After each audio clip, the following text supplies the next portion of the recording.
Hello there, everybody, and welcome to the entertainment headquarters, and welcome to another review.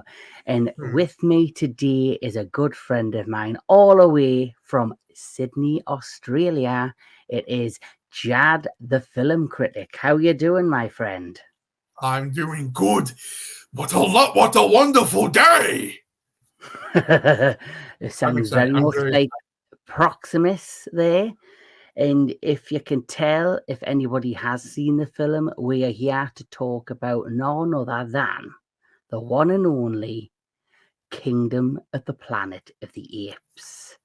So, Kingdom of the Planet of the Apes, as we know, way back when, I think it started around 2010, maybe 2011. It was the beginning, 2011, it was the beginning of a new era for Planet of the Apes, because we got the fantastic reboot trilogy, which, you know, was the last two chapters were directed by Matt Reeves, who went on to do The Batman. And what can I say? You know, I'm a big fan of old school trilogies, you know, all the classics, Back to the Future, you know, The Godfather. And there hadn't really been many modern day trilogies that caught me attention, but the three that will always stand up for a lot of people, including myself, are, of course, The Lord of the Rings, the Dark Knight trilogy, and of course Planet of the Apes, which was the rise, the dawn, and the war. And the whole story about them was following Caesar, who became the main ape of those three films. And it was basically his story, how he basically started off as an infant ape, who then, you know, was created because of this experiment, this you know, this what was meant to be an antidote for Alzheimer's. He was injected with it.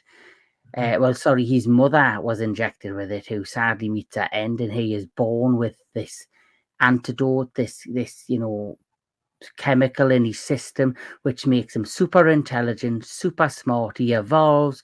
He then is put into this ape sanctuary. He broke free, and basically, you know, broke free all of the apes there, and basically set them free to start a new life in the woodlands of San Francisco. And as the trilogy continued, he then, you know, became this super, like, you know, figure within the community, and it became a legend. So if you have seen it, if you haven't, sorry, spoilers, Caesar does meet his end at the end of the third film in the trilogy. And this is what leads to where we are now, the Kingdom of the Planet of the Apes. So, Jadd, first things first, what's your opinion of the reboot trilogy? Well, believe it or not, Kevin, I got into the whole franchise as a whole through Rise. And I was a big fan of the actor Andy Serkis, who plays Caesar. And I didn't see him, like, at the time, it just blew me away.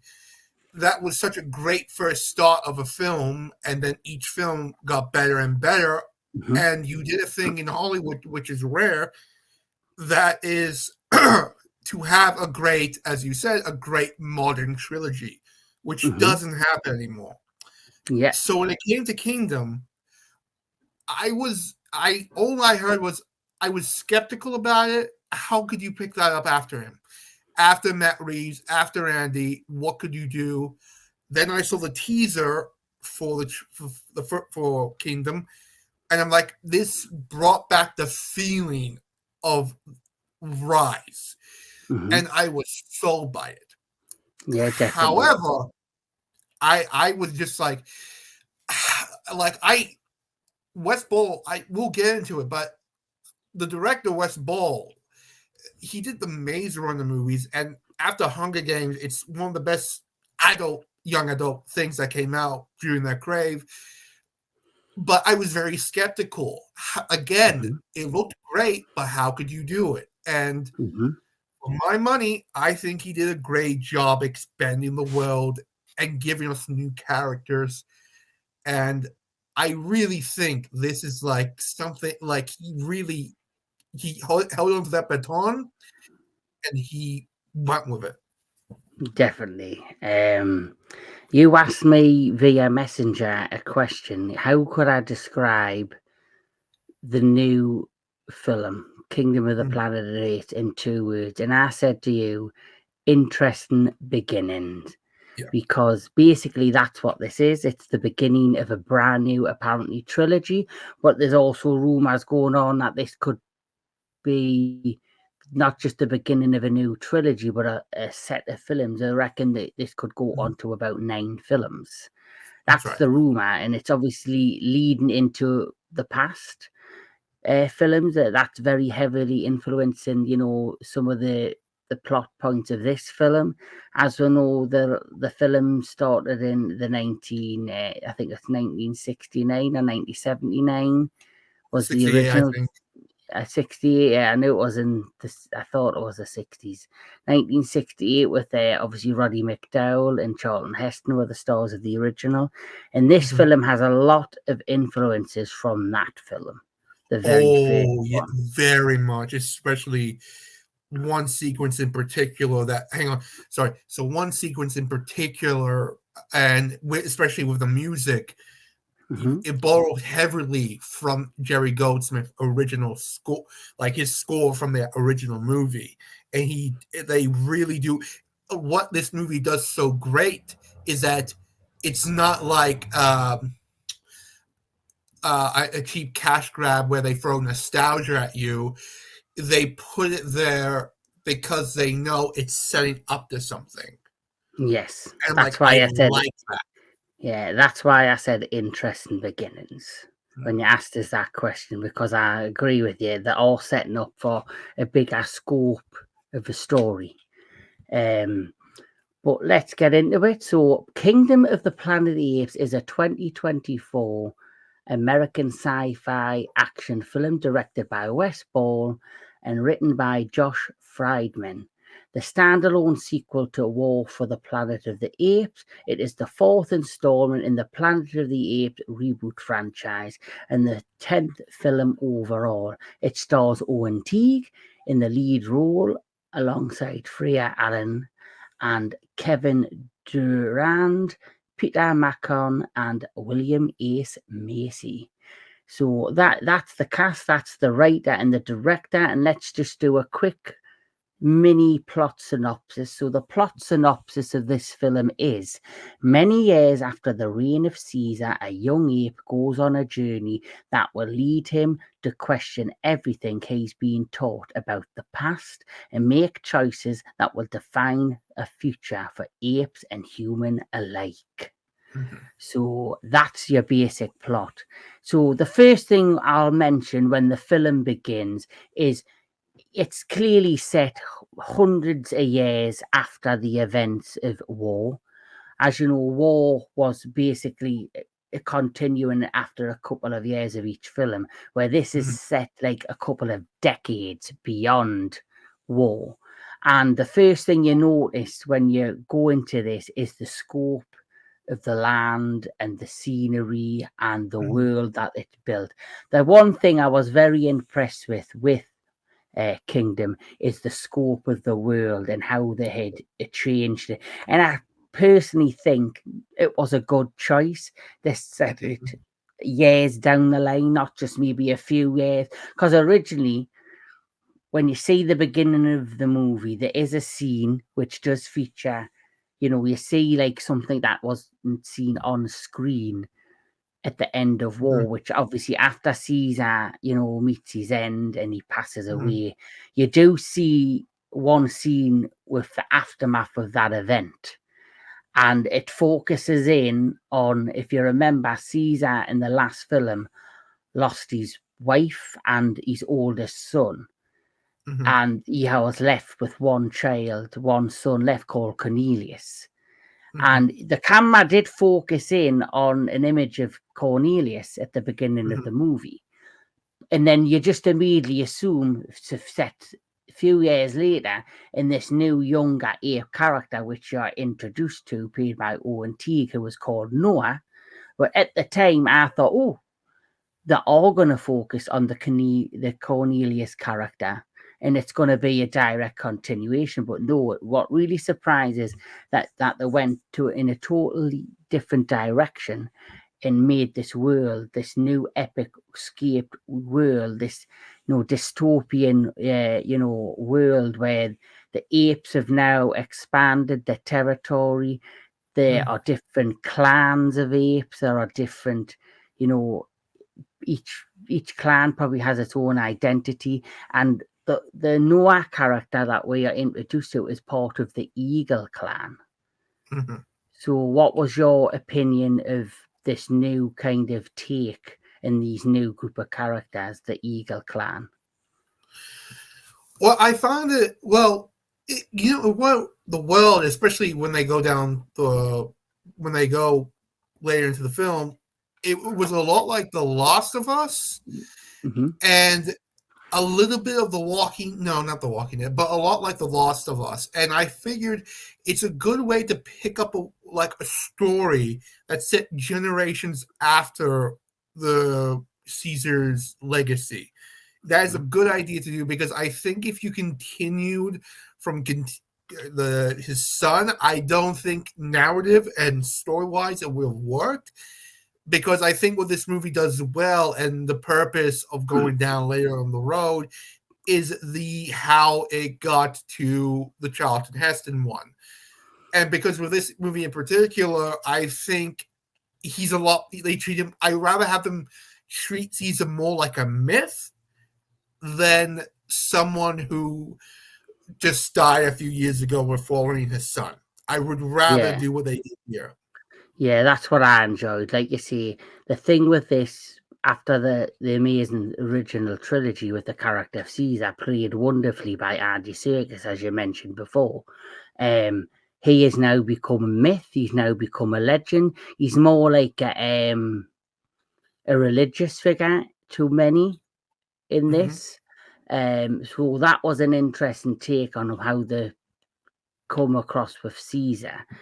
But like a lot of things when it comes to religion, myth, and all of this, of course, it depends how you interpret it, which is a big point of this film. So the plot is, like we say, we're introduced to Noah, his mother, his father, these two kindred apes, who one of them looks like it's going to end up being his mate.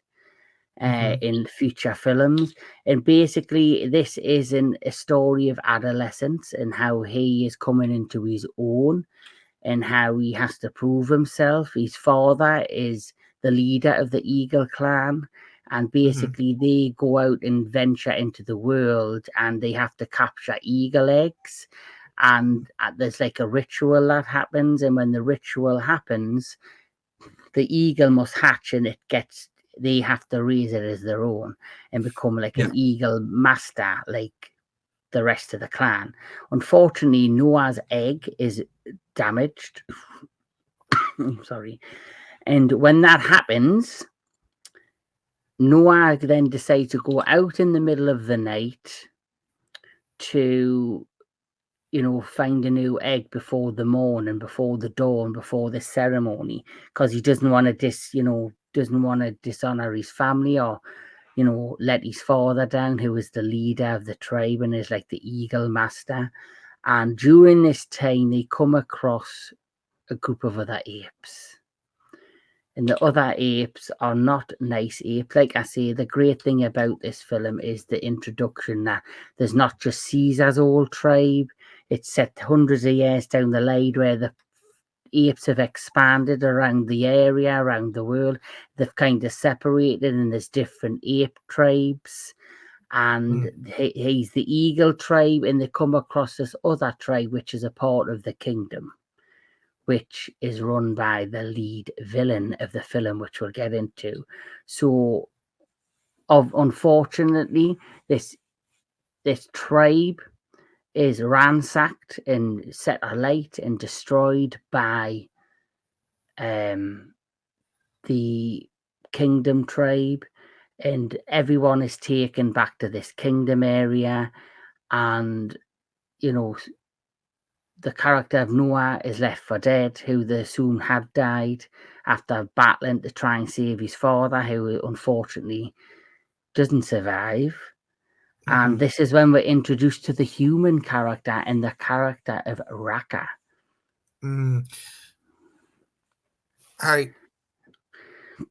So what was your opinion of introducing Raka and the human character? Me. Well, to be quite honest, I love Raka. He's one of my favorite characters in the movie, if not my favorite character. Michael, sorry, what's his name? Is it Pierre or Michael? Let's have a look. I've got it all here. The character who played Raka. Yeah. So the actor who played Raka was... Oh, I've got it here. So you had playing Raka, Peter Macon. Peter Macon. I knew. Oh my god! He was such an outstanding. He was the outstanding role. Not to discredit Owen or Kevin. It's Kevin Durand or Owen Teague. It's just he had such a soothing presence to him. His deep booming voice, and the fact that when push comes to shove, he will get physical with you, and when he does get physical with you, he will you up, and he's so goddamn lovable. And I wish they could give him an Oscar, a supporting Oscar, because he just brings it. And I love that character. I think Freya Allan is fantastic. I think she does a lot doing what she does. Is for her, she has a very difficult role to do, and she does it really well. She does look like she belongs in the world. I think I don't want to say anything, but I like where they go with her towards the end. I really think it's a good setup to how it just ties in to the themes of the other films when it comes to the human characters. So obviously we're not going to do too much spoilers. I know I mentioned the beginning part of the film, but that really sets up the tone for the rest of the movie going forward. So he is introduced to Raka, who is he is teaching the teachings of Caesar. He has a book which it has all of the things that were learned via the last movies. So for example, if you remember in Rise and in Rise and War, there was you had Maurice, the orangutan, who was teaching the young apes the laws that Caesar basically had set. Ape does not kill ape. Stuff like that. And Raka is teaching the character of Noah all of the things that Caesar was teaching back when he was alive and back many centuries before, decades before, which have now become forgotten, or they've been twisted and they've been interpreted in a different way. And that's the beauty of this movie, is how it's like a religion where you have Christianity and you have Islam and all that, two separate religions, but they all kind of believe in God and stuff like that, or an interpretation of beliefs, and it's how you interpret it. And basically you've got the character of Raka, who's teaching the teachings of Caesar many years later, and then this leads into our main villain. So like I say, after the ransack of the Eagle tribe and everyone's captured and taken away by this other tribes that belongs to the kingdom, we are introduced to this bad boy, Proximus Caesar, which I just think's a badass name. He looks badass, and the whole idea behind him, he's not really a villain. He kind of he's trying to do things for the betterment of Ape, but it's how he's doing it, and he's doing it in quite a malicious way. So basically, he wants to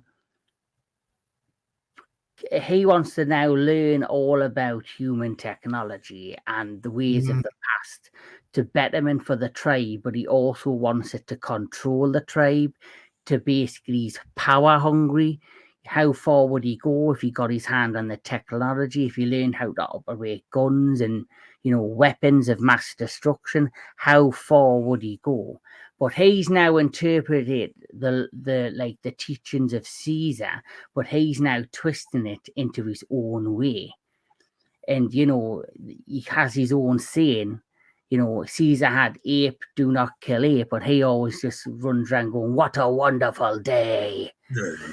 Yeah, and even though there's like two sets of people. There's like the apes under his command in the kingdom, and then there's now all these different tribes of other apes that he's now captured and then enslaving to do his bidding. So he's like a mad genius in a way. So what was your take on Proximus Caesar? Proximus Caesar, I think, is a fascinating character. He's everything that he is. Definitely a fun villain, and he's right about humanity. He's a tyrant. He's a fascist. He kidnaps other apes to do his work, but at the same time, you do agree with him about humans. And when you brought up religion, again, this is what the series tackles as a whole, is that, especially in this film, there are people who will use any religion for their own personal gain to hurt other people just because they see those other people as a threat, and they just don't like them. They will use that whatever to hurt them and to put them down. And I think with this villain, he is like Koba if Koba wasn't a complete and total really wild card and used more of his brain. Not to say Koba didn't. Like Koba was a wreck. He had been hurt, and he had how he felt about humans because he was in a cage and experimented on and brutally tortured. So he had a lot of anger and hate, and he was just out for pure carnage and rampage. It was pure hate. Where Proximus Caesar, he probably has the same amount of hate for humans as what Koba did, but instead of just being reckless and going on a rampage, he's using intelligence, and he's saying, right, if I can get my hands on these weapons and learn the technologies and all of the things that humans have created and use it against them, then, he's going to be even a bigger threat than what Koba, where Koba just wanted to annihilate and destroy with pain and destruction, where Proximus is using his intelligence to get what he wants. Yeah, because Koba, like you empathize with Koba to a degree until he took his dictator turn, and what happened to him, he deserved.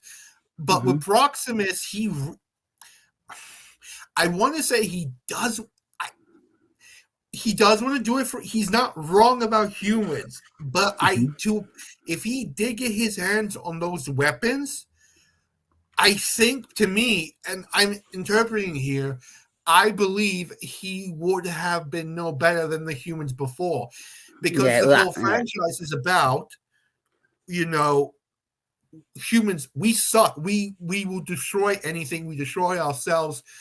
We don't take, we take care of, we don't take care of the animals. We don't take care of this. We'll, for ourselves. Then when the apes take over, everything, is the same way. And then when these two clash, you realize that no one should have the planet. because Yes. apes and humans, they are the same, and no one deserves the planet if it doesn't matter who's in charge. And Mm-hmm. it all goes back to that second film, Beneath. If you see Beneath, Mm-hmm. Heston's like, fuck it. I'm just, you know what? No one deserves the Earth because no one is better. And I Mm-hmm. think Proximus would have definitely done that. He would have been Yes. doing it for apes. He would have done it because he will become a dictator, more intelligent than Cobalt.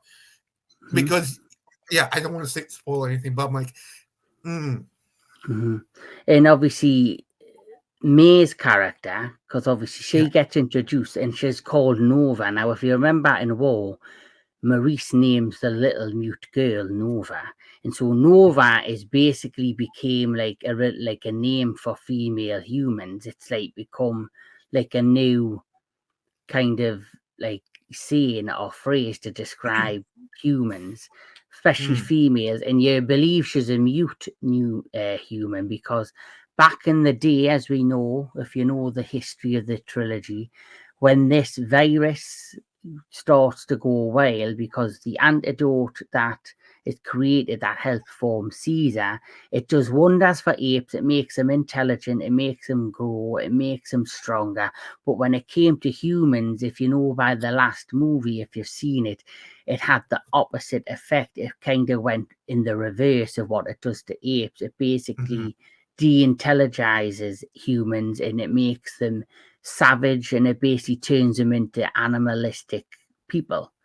They kind of regress compared to how apes progress and grow in that humans regressed. And so just like in the original 1968 film, the humans are basically like savage cavemen type individuals, yeah. but there are a handful of humans that for whatever reason centuries down the line have not been affected by the virus, what was called the symbian flu. So those that haven't been affected and have kept their intelligence have continued to grow. They're kind of limited. There's a handful, there's a dozen of so that we know of out there. And May basically has camouflaged herself in with the other humans who are like these wild savages. But she's very intelligent. She reveals that she can speak. She reveals, that she has all that, she is a smart cookie. And you don't realize till the end, but she has a very integral part of the plot. She's looking for something that she believes will basically help humans in the future. And so there's a lot of back and forth whether you should trust her or not. Is she a hero? Is she a villain? And that's the one thing that I found with her character very interesting, because you didn't know whether to trust her, believe her. Was she hiding something? Is she actually there to help Noah? Or will she end up being the real villain by the film's end? So what was your take on me? Like I think she's a fascinating character, but at the same time, I picked up on more things like when she sees the feral humans for the first time, she gets weepy. She cries because she's like, this is what humanity has regressed to. This is what happened when the apes took over.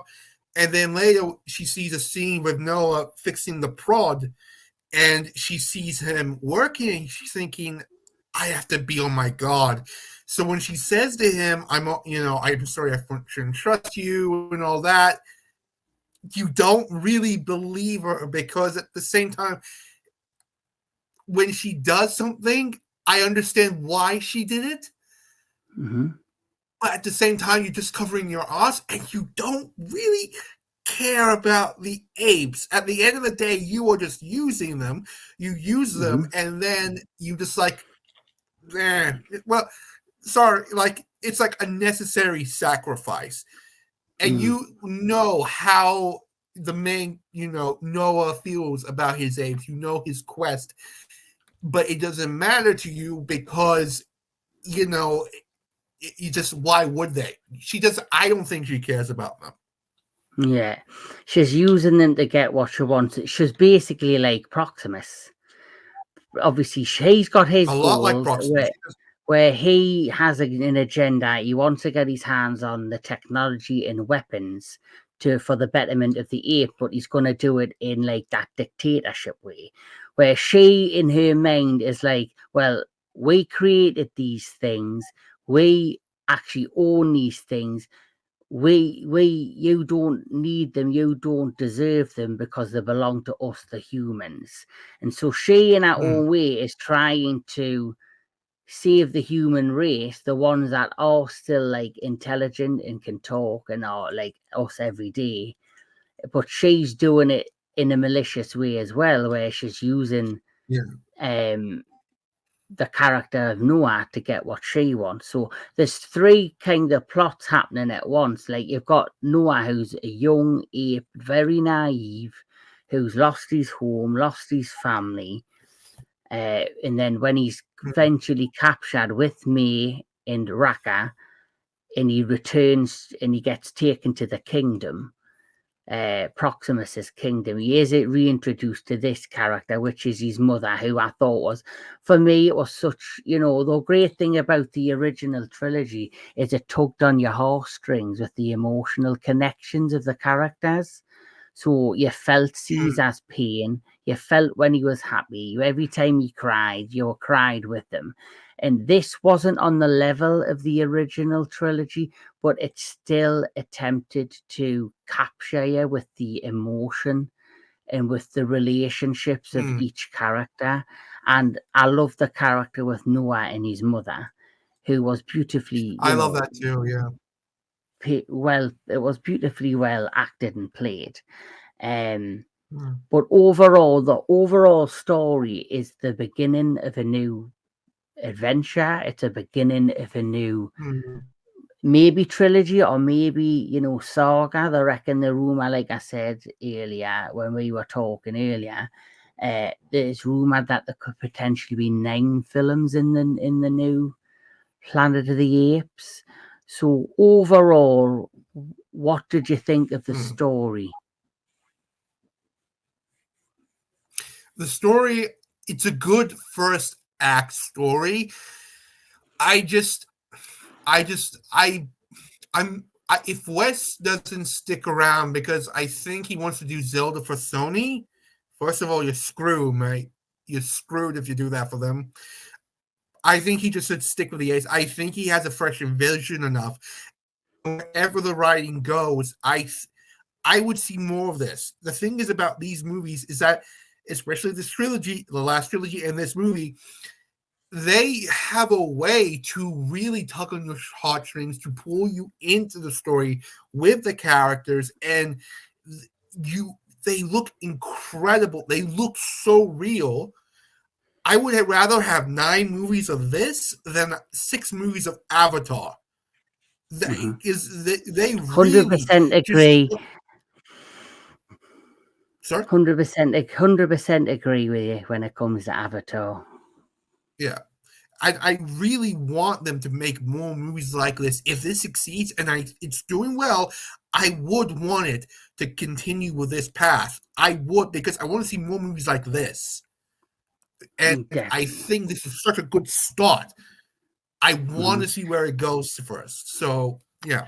Yeah. Well, my opinion of Kingdom of the Planet of the Apes, like I said before, it's an interesting beginning. I like the fact that they've come centuries and decades after Caesar. They didn't refocus or go backwards with the Caesar character. I love how they made him a religious kind of figure, or a mysterious figure, a legendary figure that people are learning and are still using his ways of life. I love how they had the different characters of, like I say, you've got Noah, you've got me, and then you've got Raka. They were a great 3 amazing introductory characters to the new trilogy.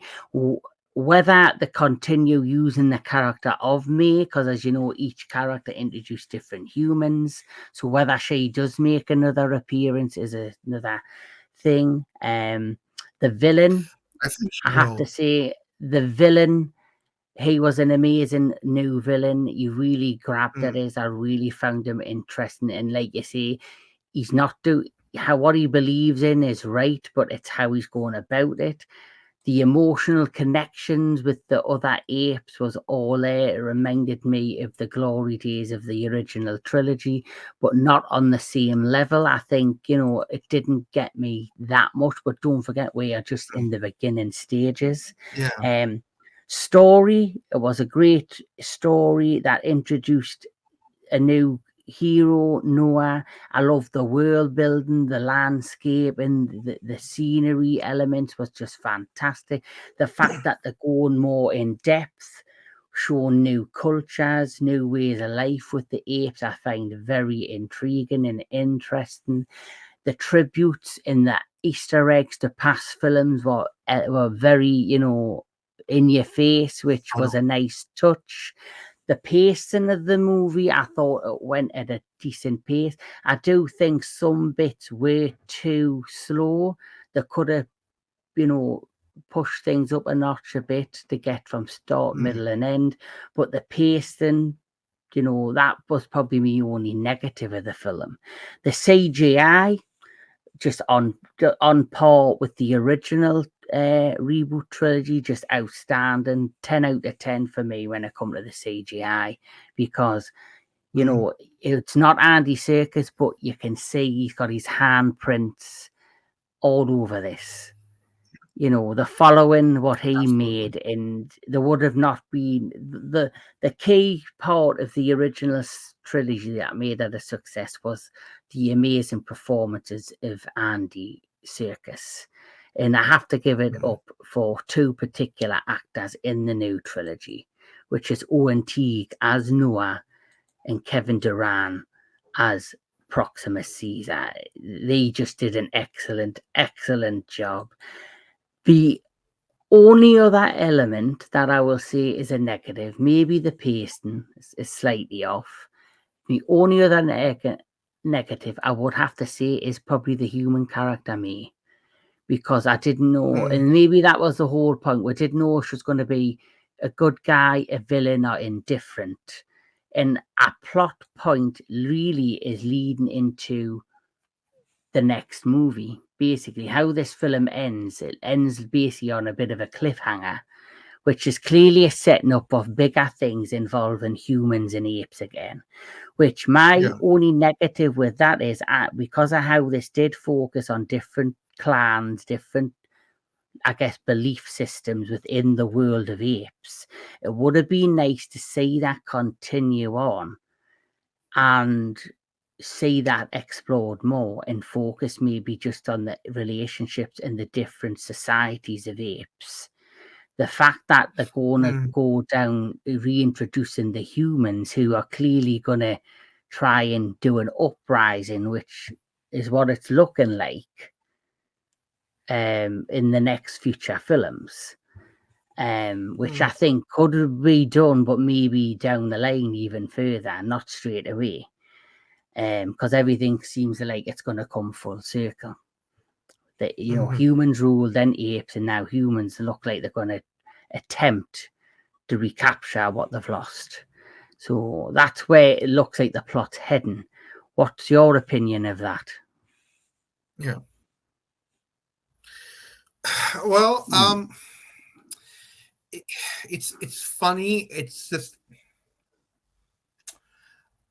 the way for problems. My biggest problem is I found the pacing to be a little slow in the beginning, and then when things heat up, they really heat up, and then the pacing worked really well, but it was just for the first half, it was just really it was just kind of slow.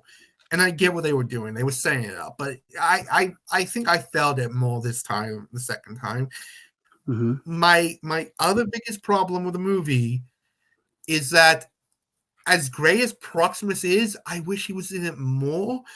Yeah. I felt like he was like I thought the first time I saw it, I thought his death was kind of anticlimactic, but then I thought, nah, it's actually appropriate, especially what he's done. But again, he just goes away, comes back, and you have another villain that's really good. Like, Silver. he is a threat, and he is definitely someone who you see gives. Oh, he's froze, everybody. Looks like Jadd is froze, Onwa, but hopefully he'll be back soon. But I get what he's saying. If people haven't seen it, Proximus was the one that pulled people into the film. mm-hmm. Yeah, Proximus was used as the main villain. He's, all over the promotion. And I've noticed that with some films lately. Yeah. That can you hear? I can hear you. You've just froze a little bit, but it's fine. But I get what you're saying. He's all over the promotion, Proximus. Yeah. And like you say, his screen time is slightly limited, but there is another villain who's the giant gorilla called Silver, I think he's called. Mm. And he is brutal. He is like a Oh, he got more screen. nasty. Yeah, he's a nasty bastard. That's very much true. And he had more screen time than Proximus. And maybe that is the third negative, but when Proximus is on screen, he is impactful. Yeah. So, with all that said, let's rate this. So, out of 1 to 10, what would you rate Kingdom of the Planet of the Apes? I would give it an 8.7. I think, like I said, other than the fact that, he's everywhere in the promotions and all that, he's not in it much. And again, the other villain was really great. But again, you were promoting this villain a lot. And I wish, in the way that he just disappears and comes back, and it kind of felt inconsistent. And also with the pacing in the beginning, I felt like it could have been a little bit more tidy. But this is a very promising first part of a trilogy. I want more. Again, I want more movies like this. I want more movies like -1. Like movies that really pull you in with great writing, not just visual effects that are mind-blowing and it's scary of how real they look, but with a good story, great characters, in a world that pulls you in, and great themes of philosophy and nurture and all these amazing things is what makes this franchise so important to pop culture. Yes. And I definitely. want more movies like this. I cannot stress enough, but it's just other than that, I love this movie. I'm if you see it in IMAX, go see this in IMAX. This is worth every cent. You are scoped into this film. What a wonderful day. That is wrong. The law is wrong. It gets you. So I strongly recommend this movie. 100%. I couldn't disagree with anything that you've said. It's a great movie. Like you say, there's the 3 negatives that we've pointed out is the pacing is slightly off. Proximus should have been in it more. And for me personally, the story with May could have been slightly explained more and better. But apart from that, like your story. For me, if I'm going to rate this, I'm going to rate this 8 out of 10. Just it loses a couple of points just through the negatives that we've talked about. But overall, amazing story. Special effects are fantastic. It's amazing world building. Where they're headed next could go in any direction, but they've started great, laying the footsteps and the foundations to what could potentially be another great trilogy. And like I said, when we had our conversation, interesting beginning. And that's where I'm at with it. And it's a story that explains, like you say, it's got different cultures, different belief systems in it, different ways of looking at, faith and all that in a different way. Like Proximus looks at the teachings of Caesar in his way. Then you had Raka, who was looking at it in his way, teaching the character of Noah, his version and what he believes the teachings of Caesar means. And I just found all of that part of the plot very interesting and thought-provoking.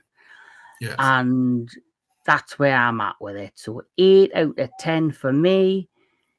It was 8.7 out of 10, I believe, from you. But in all, I highly recommend Kingdom of the Planet of the Apes. And like you've mentioned, go see it in IMAX if you can. I just want to point out one thing, and this is just a very quick question. How would you feel if they remake Planet of the Apes with this technology? Well, in a way, they've kind of already done it with Kingdom. Oh. Because Kingdom, basically, there's a scene in it that is very much a kind of modernized version, but slightly different to the scene that we had in the Charlton Heston film. Oh, I know what with you're talking about, with the horses and the feral humans and the members of the Kingdom clan attempting to capture them. And it was very much taken, and it was one of the big Easter eggs, I believe, taken from the original. So everything could lead up to this is like a perfect prequel, this particular film, to the original. So you could look at this as a prequel to the original Planet of the Apes, this film alone, Kingdom. So very much, but if they did go down the route where they head to doing a direct remake, they're on good footing to do it via the Kingdom. But hopefully I would like them not to remake that, because it is an underrated classic, I think, with Charlton Heston and Roddy McDowell. I think it shouldn't be touched. Like Back to the Future should never be touched. E.T. should never be remade. Stuff like that. All these classics that we grew up on should never be remade. And when they do remake them, they're never as good as the original. They don't capture the emotion the way that the originals did. And when it comes to Planet of the Apes, for the emotional elements of Kingdom, it doesn't quite get me there the way the original trilogy did. But this is the first chapter of this new saga or new trilogy. So as we then progress with the character of Noah, it will not surprise me, maybe 2 or 3 films deep, that we have the same connection with Noah as we do with Caesar. Yes. So I agree. Yeah. So we both enjoyed the film. If you haven't seen it, I recommend it. Jadd, my good friend, all the way from Sidney, Australia, recommends it. He shot the film here. They actually did shoot the film here. Oh, that's amazing. Sorry. No, it's absolutely amazing. Like you say, the apes are worldwide. What can we tell you? They've taken over the fucking world. But anyway, this has been another review by myself and Mr. Jadd. Coming on the Entertainment Headquarters real soon, we have the next retro classic movie show, which is Tremors 1990, with DJ Anubis and DJ Neko of the Metal Tavern Radio. I have a kaiju unboxing video coming to the channel, and there'll be more reviews coming real soon, including as well a blog. I'm going to Romania in the next couple of weeks, and I'll be doing a tour of Transylvania and seeing the castle that inspired Bram Stoker to create Dracula. So that is all coming to the channel. But from me and from my good friend Jadd, until then, we'll catch us all at the next one. Together strong. Together we are strong. Strong.